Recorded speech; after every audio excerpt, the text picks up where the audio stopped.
let's talk about the universal sequence of language development. So universal, sequence. Sequence means order. Universal means it's everywhere, all around the world. No matter what culture you're doing observations in, no matter what native language is spoken in that culture, language development, early language development, tends to go in a certain order.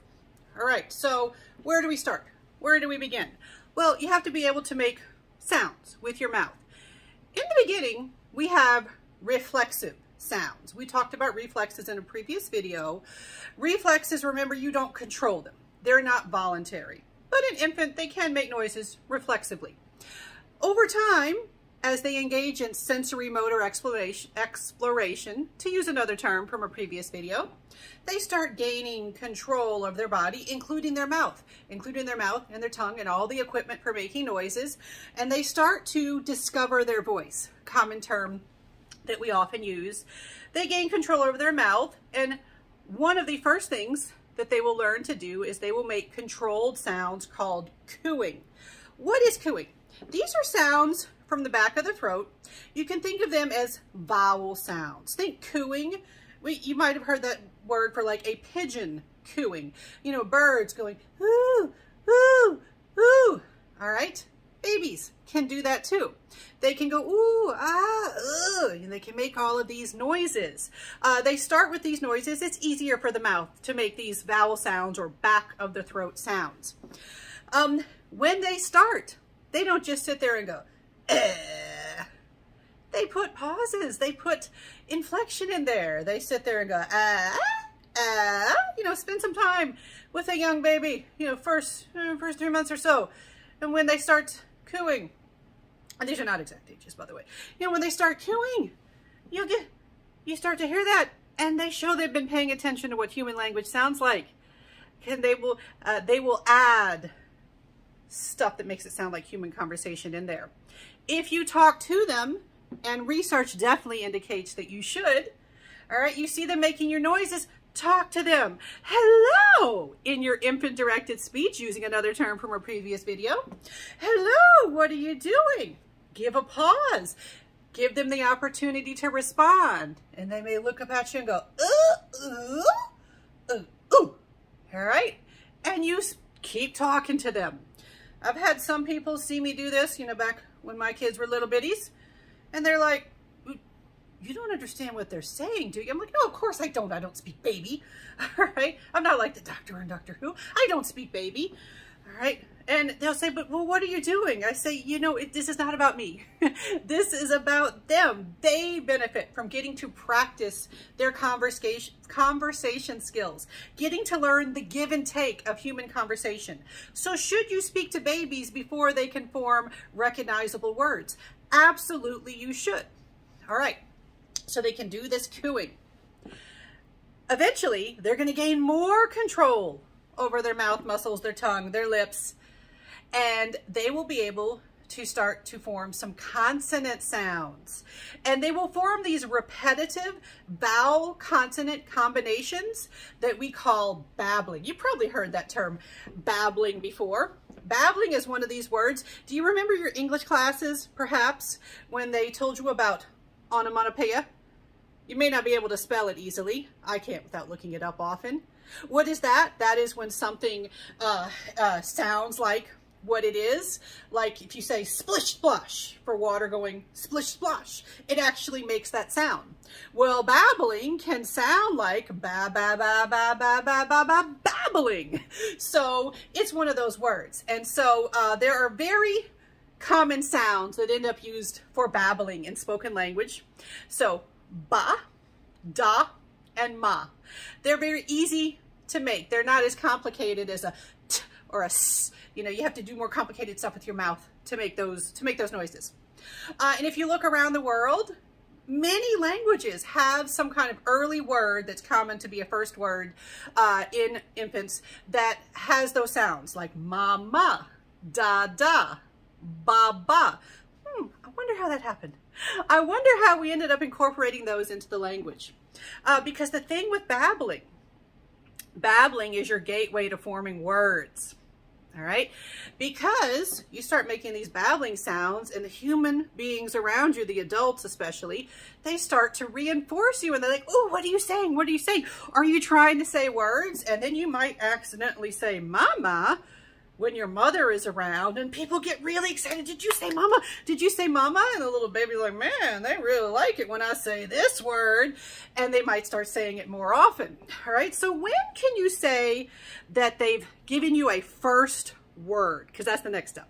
Your first words, your first recognizable words. When can you say it's truly a word? Well, the letter sound combinations, they have to be used discriminately. Discriminately meaning they only say that sound. They only say it in the presence of something specific or someone specific. So if they just go around calling everything da-da, which a lot of babies will do, they go da-da, da-da, da-da, they're not using that as a first word. But if they start to only say da-da when their father is around or whoever they're calling da-da, all right, then they're using it discriminately. Then you can say that's a word and possibly their first word. All right, and common first words are mama, tada, baba, and or in my oldest child's case, for the kitty. They really wanted to catch that kitty. That poor cat got chased all the time. All right, so because of their strong interest in the cat, they worked on making those sounds. All right, but they also said mama, dada is something that sounded kind of like baba. Well, it was more like baba.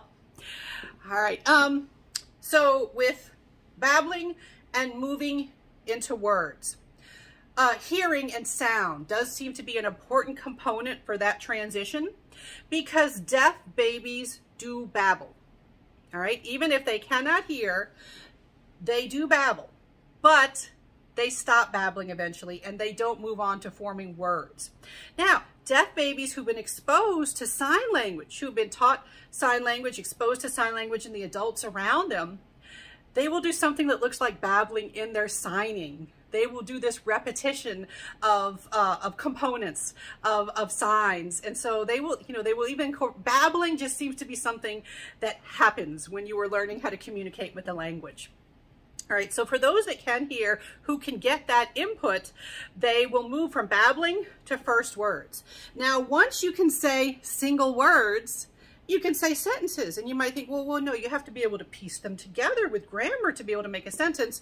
But remember, sentences don't have to be complex sentences. You can have a simple one-word sentence called a holophrase. A holophrase is a simple one-word sentence. You use one word to convey a whole sentence worth of meaning. More. Dada. Like, hey, where's Dada? Or mama. Like, I'm mad at you, mama. But these are all different ways that you can use a holophrase, a simple one-word sentence. And then you start piecing your words together.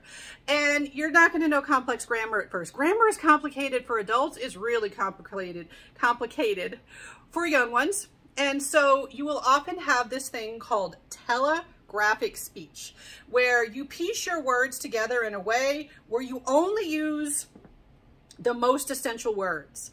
All right, so like more juice instead of I would like more juice, mother. All right, they use the words that get the message across and they can get the results. So you often see this stilted telegraphic speech. It doesn't have complicated grammar. It doesn't tend to be very long. They use the essential words that are needed. All right, eventually they have to start mastering grammar. And I'm actually going to talk about some grammar issues when I talk about early childhood, which is about age 2 to 6. So that's in the future, is actually trying to master the complications of grammar in the English language, which is, it's a mess of a language. All right, so that is what I want my students to know about the universal language and the order that things go in and the specific ages that you engage in cooing, babbling, first words. They may differ from person to person or culture to culture, but the order is what's universal. One specific age that I will offer up, if you want one, here's a nice general one. By age 1 or 12 months, you typically have first words by that point. Usually your first words are nouns. instead of verbs. Typically common familiar nouns like your parents, your sibling's name, the family pet, a favorite toy, usually things you see often. It's usually nouns instead of verbs. And we're going to talk in the future about how that vocabulary that you start to build, it starts to build slowly and then very quickly. Very quickly, about the middle of the second year, around 18 months, you're going to have this very quick explosion that we'll talk about separately in the future.